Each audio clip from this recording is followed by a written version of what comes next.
What's up, guys? Welcome to another edition of the Defying All Odds Podcast with your boy, Rafa. Your boy, Jesse. All right, we got a special guest here today, a businessman, and I guess you could say a long-term friend, friend that I never met, I guess you could say. All right, Otniel Cabrera. Thank you guys for having me. I really appreciate it. Yes, of course. Thanks for Thanks coming. for coming. Of course. Okay. So, like I was saying, you're kind of like a friend that I've never met, but I know a lot about. Okay, because his sister is a friend of mine. Okay, Janelle, shout out. Okay, Shout out, Jan. Yes, hi. Okay, but we're here for you. So again, that. you're a businessman. Yeah. You have your own business. Yeah. Can you tell a little bit about that? No, yeah, of course. So I have a commercial cleaning business. You know, we go into spaces.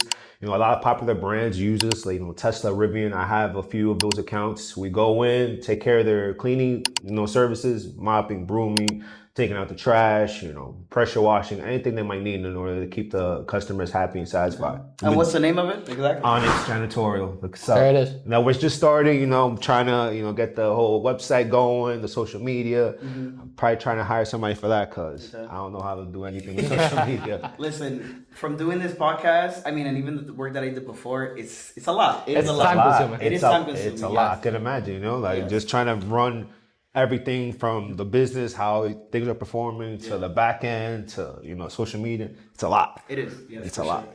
And exactly, when did you start your cleaning business, or how did that? What's the origin story behind how it came to start? My origin story. All right, so we're gonna go back a little bit to about 2019, 2018. I have this friend. He had a cleaning business, right? Yeah. He told me, like, dude, you should look into this. I'm like, cleaning? What? Like, I have a 4-year degrrie from City College. Oh, word? Yeah. I went to City College. Oh, yeah? Yeah. See You see that on me? Yeah. We're neighbors, like here at Columbia. Yeah. We're basically right up the block. A few blocks away. Two stops on the one. Yeah, exactly. So I graduated from there in 2016, and I'm doing social work. I was a social worker for some time. And I'm like, dude, I hate this. Like, I don't like what I'm doing, So I'm trying to figure out what I want to do. I've always wanted to be a business owner, from back then. So my friend told me, hey, let's get into this cleaning business. So I'm like, dude, cleaning? Like, I don't want to clean up toilets and, trash. Like, there's no money in that. Yeah. I remember it like it was yesterday. He's like, oh, there's no money? He pulled out an invoice. I'm like, look at the number in the bottom. I'm like, $7,000? Like, what, that's for like the whole year? Like, no, dude, this is for this month. That's one account. I'm like, what? I was sold from there. I'm like, hey, how do I start? Told me, go into, there's another company. We go under them as a franchise. Okay. So I bought into the franchise. I had to borrow money from Joe, Stan, Paul, trying to come up with some money in order to purchase a franchise. So I purchased a franchise, started with them. But God has a funny way of humbling you. Mm-hmm. So I got the franchise, and little by little, I started losing accounts. The way that it works is that when they give you all the accounts, you have to take care of them. If you lose them, that's on you. Like, you're screwed. You lose your money, like whatever. Wow. So little by little, I'm still learning. I started losing. Let's say I started off with 7. I started losing them one by one. I have 6, then 5, then 4, then 3, then 2. And I'm going crazy. I just sunk all this money. So I doubled down, try to figure out a way. I started, try to go on my own way, try to get accounts here and there. And I ended up getting 1 or 2, but then I lost them again. Okay. So I just try to really be resourceful and, stick it through. Because there's a lot of reasons that you want to quit. I have a story about almost how I broke down, had a mental breakdown, and I wanted to quit. But we can get into that a little later. But that's kind of the origin of how I started. A friend introduced me. I doubled down and didn't give up, and they got up here right now. Oh, wow. So what was the point where you saw that, after all that hardship that you went through, you would never realize that, okay, I think I broke through. Like, where was that? All right, so after I lost all these accounts that, I had a newborn child at the time, my son Owen, he's 5 years old now. I doubled down and I was just about to give up, but I have my son and my wife at home. And I got to figure this out. I don't know how. I'm going to figure this out. So there's this quote by J. Cole, there's beauty in the struggle. I never understood that. I was like, how is there beauty in the struggle? So once you're at your lowest point, there's no way to go but up. Exactly. So rock bottom, you got to go up. Exactly. So I'm here. Everything is, dark. You can't see straight. Your mind is cloudy. I'm pretty sure we all been there before, Yeah. So I'm here looking through my contacts. What can I do? What can I do? What can I do? I have this friend, my wife's best friend's husband, is a manager in Tesla. So he told me, hey, we don't need any of your cleaning services, but call this other company. Maybe they can help you out. I called them. They're like, hey, I told them, hey, I need some kind of work. Like, you guys help me? Like, yeah, we'll hire your company as a contractor. I'm like, what? I never even heard of that. So I work under a bigger company. They contract us to do their services for them. And thank God it's going really well, really, really well. So that was the point that I told myself, yep, this is it. I'm sticking through it no matter what happens. And then just like seeing through, obviously, we all go through different hardships, but your situation is a little different having a family, right? And so you needing to provide for your family. Yeah. What was that like decision like where you can either give up and go a different path or just like really, almost like triple down, right? Basically. Like what was that like? What was like your thought process? How much time you got? Yeah. Like, what's like your thought process to like be like, okay, no, I'm gonna stick through this, even though the odds are really stacked against me right now. Oh yeah, like it's trying to run your own business is hard, but having a family that depends on you, that adds a whole nother variable. Yeah. So I had my son was born 2019. I was 25 years old. I'm 30 right now. So when he was born, I decided to go on to this cleaning business. Terrible timing, right? So I told my fiance we're gonna get married soon, but that's neither here nor there. I told her, hey, I want to do this. Do you support me? It's like, yeah, I support you. I believe in you. And I went through it. It's crazy having to look your fiance in the face saying everything's gonna be all right, but you don't know if it is. That's the uncertainty. Yeah, that's the uncertainty. I had a newborn son. He was a couple months old. I had literally no money in my account. I remember that like it was yesterday. I had $33 in my account, and the rent was due. I don't know if you guys ever did this. I had to pay my rent on a credit card multiple times because I didn't have no kinds of funds. Yeah. She helped me out. She'll give me half the rent, but then I got to come up with my half. Of course. I don't have no money, so you got to be resourceful. But thank God I have, somebody, shout out babe Caroline. I love you, babe. Thank God I had somebody on my side that supported me through the ups and downs. And thank God that, we're all good right now. Yeah. It was tough. Wow. It was really tough, So like going through, obviously, not just these hurdles, but what would you say is like your biggest piece of advice to someone who wants to break into, whether it's the cleaning services business or just starting a business in general? I would say obtain knowledge on the business and how it's progressing, because during COVID, it was tough. Right. Nobody wants cleaning business because we're trying to, keep separate. There's a pandemic going on. Now there's, the economy was in the tank. So we have to, cut back on expenses. So know what's going on around the world, and in your, community. And you got to move there. As far as getting your foot into it, I would say just start. One thing that, that's a problem that we have nowadays is that we have too much choice. Yeah. Right? True. So if you have just one choice, you focus on that and that's it. But nowadays we have A, B, C, D, all the way to the Greek alphabet. Right.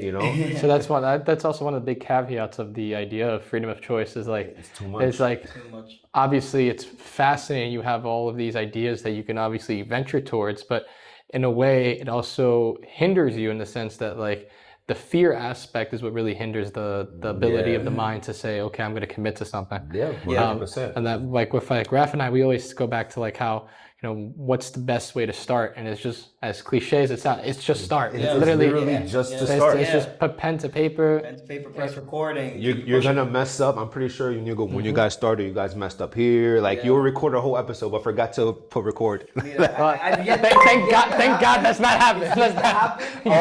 Okay. But we've had our issues for sure. We literally lived the episode earlier before. Today, but we're not gonna get into that. But nevertheless, technical difficulties. Let's put it that way. There's always something. Like you learn along the way. We have this.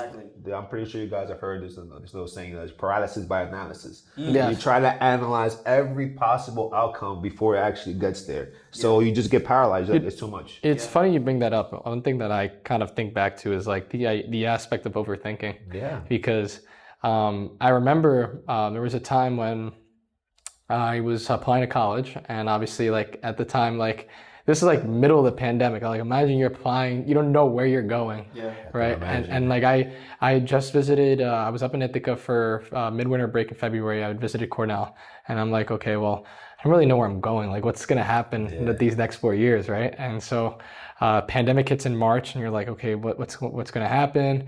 I just remember I was like, all right, let me just take it back. Like, let's focus on the now. What's the now? I still have homework I got to do for these classes. I still got to perform. I still got to get good grades. I still got to graduate.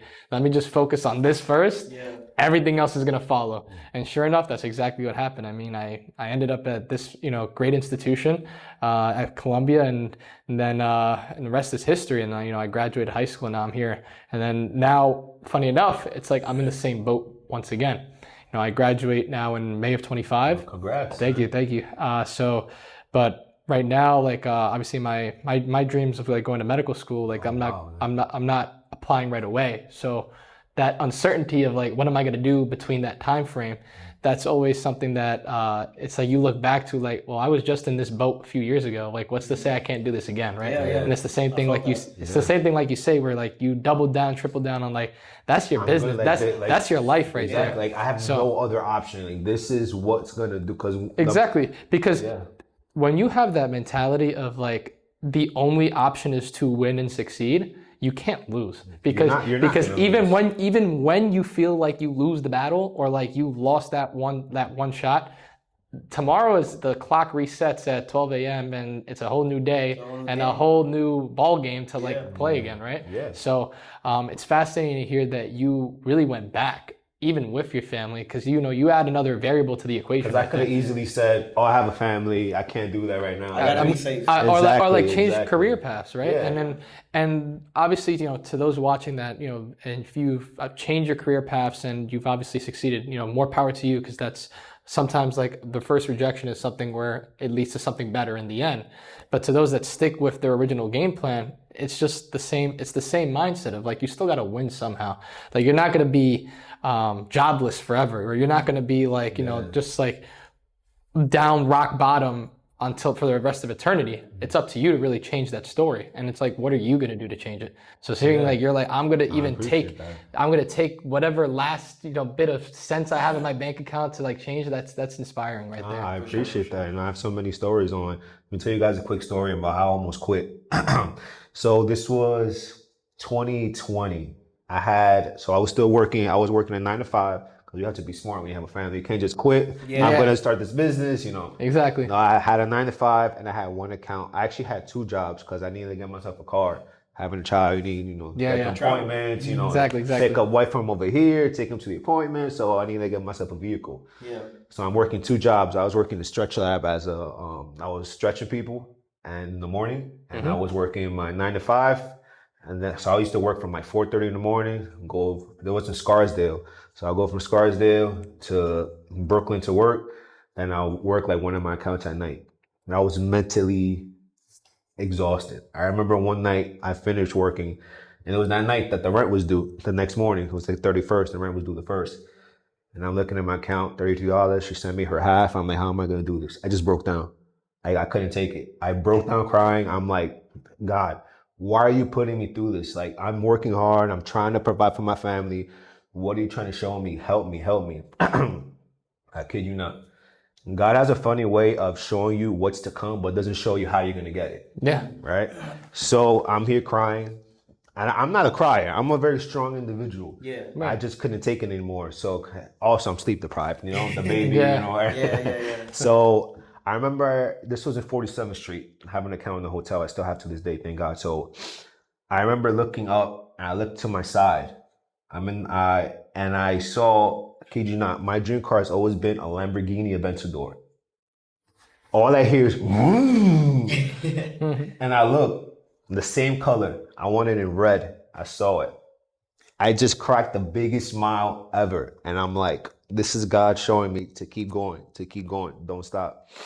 So from that day, tunnel vision, just double down. I'll go I think I've went into 1,000 sites, like just in storefronts, just to try to get their business, And it's rejection after rejection after rejection. And you get so good at rejection, you handle it so well. You know, Yeah. it's like another day. At the end of the day, when you're faced with so much rejection, it's like you're able to get used to it to a sense where like, You're all right, desensitized. you're desensitized, but in a good way, right? Yeah, Because you're anticipating that the one yes is gonna follow after the 50,000, 100,000, however many no's you get, right? It's you all have about to get used to losing in a way. You have to fail to succeed. It's so cliche, but it's so true. It's the truth. Yeah, you have to get used to the failure to then inevitably when you hit that win, you're like, and you appreciate persistency it. and consistency. That's all it really is. Yeah, it's a basic cliche, but it's so true. You don't give up, you're gonna succeed. Like there's, it's like God steps back. It's like, yo, I can't do anything against this guy. He's gonna keep on. So let me just give him what he wants. Right. And that's literally how it happened. I remember that I just started getting accounts, left and right, and I'm just like, wow, this is all I had to do. Just not give up. That's all I had to do. And it's almost crazy, like when you start analyzing emotional versus physical pain, it's still the same mental aspect that's being applied. Because I remember like when I go on my long runs, and it's like obviously you're feeling the physical endurance from going so many miles of running, but it's the willpower of the mind that's going to allow you to keep running even past what you think your body's limit is. And then it's the same thing when you're whether you're in school, whether you're at work, and you're like, oh, it's waiting till 5 p.m. to clock out, or I'm waiting I'm trying to get to that 11:59 p.m. deadline to submit this assignment. But it's still the same aspect and the same mentality of like, okay, it has to get done. It will get done, but I'm going to succeed and I'm going to prevail. Whatever No matter what odds or challenges that you got to overcome and face. I'm gonna defy all the odds, like our like our podcast channel. But just like you guys with this podcast, like I applaud you guys because there's not a lot of people that go out on a whim and just start. There's a lot of people like, I want to start a podcast. I have a lot to say, but they'll never do it. Right. No, you guys took condition. Half the battle is starting. Yeah, So, yeah.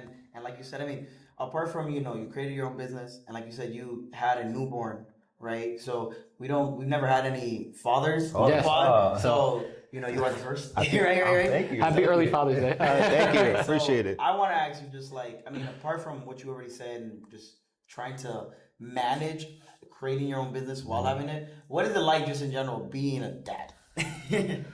How old are you guys, if you don't mind me asking? I'm 24. I'm 21. Dang, I feel like a dinosaur. Yeah. All right, so having a child, it's tough. I'm not gonna lie to you and say, oh yeah, but I would say if you're a sane person and you're a good person, I do suggest that everybody should have a child because it propels you to another level of like, I have to do this. I have a child that's depending on me. And just seeing their face light up is enough for It's also like having your little superhero like right behind you, right? Yeah. Like you have something to look forward to when you go home, but not as soon as like I put in the key to the door and I hear him crawling towards the door. That's all I need to say. Like, damn, like this is like even on your worst days, like that in itself just makes your whole day right there. Yeah, just that that split second that many years from now you probably won't even think about, but just that when he puts his hands up, that's all I need. And having a child really propels you because when my fiance, she told me she was pregnant, we had no idea how we were going to do this. I didn't have a job, I didn't have a place, I didn't have a car, I didn't have money, I didn't have no sense of direction.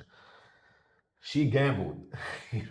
She's like, I don't know, there's something about this guy that the way he speaks, or maybe I'm a good salesman. I don't know. Right. Hey. It's not. It worked. It worked. Hey, if you need cleaning services, you know who to call. Yeah. There you go. Link down below in the description. So she told me, "Hey, I don't know how we're gonna do this, but I trust you." I remember that look like it was yesterday. We went to an urgent care, and because she missed her period, and she's like, "I think I might be pregnant." Big smile on my face. I always wanted a child. I always knew I was gonna be a good father. And I remember after she saw the doctor, she's walking down a long hallway and she has this paper in her hand and she looks worried. I'm like, I already know she's pregnant. I already know she's pregnant. So she came, she's like, I'm pregnant. What are we going to do? I remember this look on her face of uncertainty. And I told her, I held her by her hand, like, look, listen, I'm 23, 24 at the time, but I promise you, we're gonna be good. You're gonna get everything you ever wanted. 2 years after that, we have everything we ever wanted. Because me having that child and her taking the risk of saying, I believe you, how can I let them down? Right. It puts this fire in you, I would assume. Yeah. That is just like, no matter, again, with all the struggles and the adversity you have to go through, you remind yourself, like, there is somebody legitimately depending on me. It's not like, to survive. Or I got my mom that I want to help out pay the rent. No. You literally having a seed is growing, waiting for you to put it down. And it's interesting you put it that way, because when you're growing up, you're your parents' creation, mom and dad, right? Yeah. And so they're always providing for you. But then your mom and dad will always be your mom and dad. Yeah, so that relationship's always very different. But when you have a child, it's a whole different avenue that you kind of come across, because now that's your creation. And it's like, that's who you're providing for. Now you're stepping yourself in the shoes that your parents were in when they took care of you when you were younger. It's something incredible, because you will see like your child, and I'm like, you were just like this little thing the other day, and now my son's 5 years old now. He looks a lot like me, has a lot of my mannerisms, and you're just like, you're like a little me. Yeah. So you get to, all the mistakes you made in the past on you get to fix that on your child. Mm-hmm. So I would highly suggest anybody that's, a good person should have kids, because it brings out the best in you and it motivates you to become one hell of a person. It's a beautiful thing. It's a beautiful thing. That's great. And so now you got your kid there now, and I know you told me too, apart from the family aspect in your business, you have your family working there. Yeah. And you mentioned your mom is there. Yeah, my mom. Yeah, shout out my mom. Yeah, I have. Hola, mommy. Shout out all the moms. Yeah, so I have my mom. My mom's husband was working with us for a little while. I have a team of about 10 now. Started with just, one person, me and my mom. We just busting it out, clean whatever needed to be clean in order to make it. And I've been blessed enough to have enough opportunities to help people that, need, these opportunities, come from other countries, don't speak the language, but they need to provide for them and their families. Yeah. So I'm grateful enough in order to have a team of 10 now. Wow. There you go. Okay. Yeah. And where does that go now? How does that work when it comes to like whenever you're trying to get a job or getting contract, what's the process like when it comes to do that? All right. So when it comes to getting a contract from a business, so I'm lucky enough that I'm a contractor under a bigger company. Okay. So they get the contracts and like, hey, look, we need you to take care of this. This was what they're paying. You need to be there 3, 4, 5, 6, 7 days a week, whatever it may be. These are my hours, figure it out. Okay. So it's my job to take that, see who I'm going to put there, how I'm going to pay them, the supplies they need to be there, how they're going to get there, et cetera, et cetera, et cetera. So it took me some time in order to figure all of this out, but luckily we have a good system. I have a great team, reliable, and things are going really well. I'm hoping it progress and grow to one of the biggest cleaning companies in the world. That's good. So what do you feel is your benchmark right now? What's the goalpost that you're trying to reach right now? Honestly, going into the new year, especially. Going into the new year, I'm trying to. So you remember in science class when you look into the skin of an onion and you gotta magnify in order to look.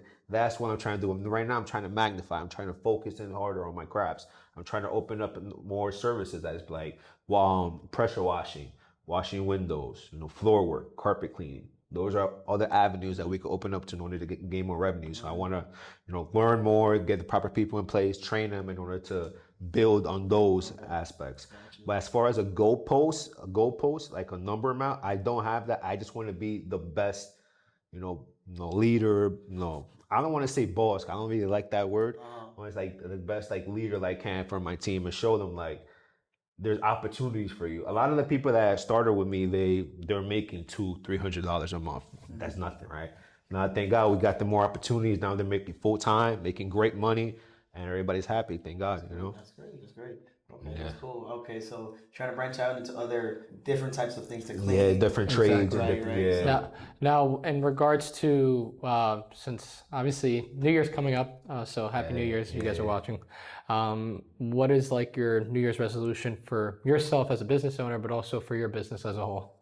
So I would say for myself, it's just to be more, focused, because we get distracted easily. Yeah. We live in a day and age that, you pick up your phone, there's thousands upon thousands of distractions, and we got to just focus on one thing. So I would say being a little bit more focused on the task at hand and doubling down on providing the best possible, job experience for my people. Because, if it wasn't for them, I would not be nowhere near where I'm at right now. So I do show a lot of appreciation to my people. So I gave them, plaques and stuff when they make a year, just trying to show them an appreciation. So as far as the new year, I would say focusing, limiting distractions, reading more because I'm an avid reader. Yeah. And just trying to be healthy. Because without health, you don't got nothing.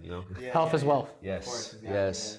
No, I think it's cool really you have your own business. Like I think I mentioned before, I work in my family business as well, driving school, and working with family can be interesting at times. I think it's the best way to put it. Challenging sometimes. What? Challenging or interesting to say the least. Yeah. Is the best way to put it. It definitely has its highs, it has its lows. So I mean, do you have any feelings like that as well? Oh, 100%. I mean, who's harder than you than your mother? Right. I mean, I would say my dad. Well, there you go. My mom is a perfectionist. She'll go like, "What are you doing? Like, this is not clean. Like this, you call yourself a boss." Like she'll tell me, but it makes me a better person. Yeah. Dominican mothers. Oh, be like, man. we could all relate to that. Oh my God, my mom. But it pushes you to be better. Oh, absolutely. So I'm just like a figurehead. She's like the boss and the leader. She don't want to put the hammer when they gotta get put. Exactly. Exactly. Coño, tú no limpias. Okay. So it actually does make me better because there's nothing like the eye of a mother. True. When it comes to cleaning. They'll see stuff that you never in a million years would see, and that has progressed in order to have our services better. Mm-hmm. So we're making a lot of strides. It's tough, yes, very tough. Yes. Like, wow, right. Like, but they don't let it go, so it definitely makes us better as a. It puts you more like it puts you more accountable. Exactly. Versus when you have someone who's maybe not as closely related to you or whatever. Exactly. So it definitely puts a different light to it. In what how hard you need to force yourself to push yourself to these with others and I think also it gives you a different sense of like how you treat those who are not related to you because you don't want to also like pick favorites, things like that, exactly. or make it seem as if there's some nepotism in there. Or look at yourself as you're holier than thou because you're the one that's signing the checks. No. I still, to this day, I still clean a couple sites myself because I still want to keep myself on my toes. Yeah. And I want to show my people, like, I'm in this with you. Like, I'm just not here in the office just hanging out. Excuse me. I'm not just hanging out, looking at the birds while you guys are just cleaning and hustling and do what you have to do. Mm-hmm. I'm there, whatever you guys need. I'm there, in a phone call. I'm there, Yeah, because at the end of the day, you're your biggest supporter, but also you have to be there for the people that are on your team, right? Because like Rafa and I always say, like, you can get far by yourself, but you can get further with a team. Mm-hmm. And so 100%. They're the ones that create the foundation for you to, obviously, for your future success. So. Exactly. And who am I to say, oh, you guys are replaceable, like, it's whatever. Because there's a lot of people like that. It's true. I'm pretty sure we all worked in places that... Big corporations, right? They make us feel that we're irreplaceable. Yeah. Exactly. Like, you want to go? All right. Bye. We got like 5 people waiting. Exactly. And they're willing to pay them less as well because they're freshly new. It's a situation. Yeah. Well. That's why when you work for small business, and it's honestly the front person is a good person, they're going to take care of you. You come... They came to me like, hey, like, I need more accounts. So I've taken off my plate to give to other people because I've seen that they work hard, but they just need a little more. So I'll take a pay cut and give it to them. And then God will double it because they see like, no, he's a good person. Yeah. So let's, give him more business so he can support his people. Like, why would you rather, like I tell Raph, like, why would you rather put a $sign on a relationship and then ruin that just to make a few extra $100 than when you can reality build upon a relationship and then create yourself future success from that, right? Because there's a lot of times those relationships and connections you make are irreplaceable and also priceless. Yes, so. Especially if you're a good person. Exactly. Okay, that's cool. Is there any other like businesses that you would want to venture in that's not cleaning related?